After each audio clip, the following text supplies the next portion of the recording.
এই তোরে কত করে কলাম যে তুই দাদির ডিম চুরি করিসনি, তারপরে কেন তুই দাদির ডিম চুরি করতে গেলি? এই বড় ভাই, তুই আমারে করছো কিসের জন্য? ডিম চুরি করে কি আমি একা খাইছি? আমাকে বারবার দূর দিচ্ছ। আসলে সবকিছু তুমি নিজের মতো করে বুঝো। চুরি তো আর আমি একা করেছি না, তাই না? আমি কি তোরে কয়ে দিছিলাম যে তুই দাদির ডিম চুরি কর? এখন সব দোষ খালি আমার আর হয়ে যায়, তাই না? আব্বা লাডি একটা লইয়া বাড়ির মধ্যে বসে রইছে। দাদির ডিম এটা মুগি, এই কুচো বসিছে, সেই কুচের ডিম তুই চুরি করে নিয়ে আসো। আমি কি জানি দাদি এই ডিম বাচ্চা ফুটাবে? এখন দাদি যে আব্বার কাছে বিচার দিছে নে, ওনে বাড়িতে ঢুকবো কেমবা করি?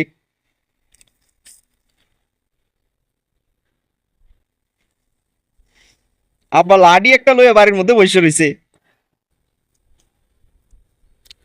আচ্ছা বড় ভাই, এখন যা হওয়ার তো হয়েই গেছে, একটা কাজ করলে কেমন হয়? ল যায় দাদের পাও ধরে মাপ চাইলি। দাদি যদি আব্বারে কয়, হয়তো আমাগর ফিটনাটা মাফ হয়ে যাবে নি।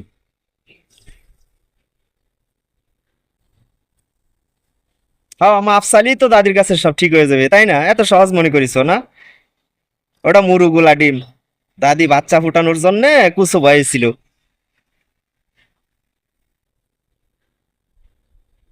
তাহলে এখন কিরম করে মাপ চাবো? বাড়িতে তো ঢুকতে হবে, তাই না?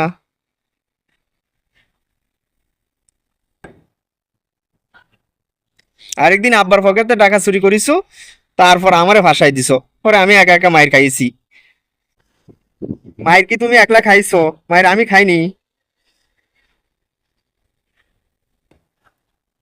এখন বাড়ির মধ্যে যদি ঢুকবো কেমবা করিয়া, ওই চিন্তা বাঁচতেছি না।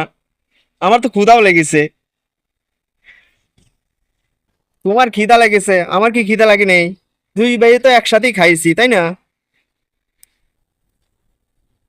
আগের বারও তোর জন্য আব্বার হাতের আমি মাইর খাইছি।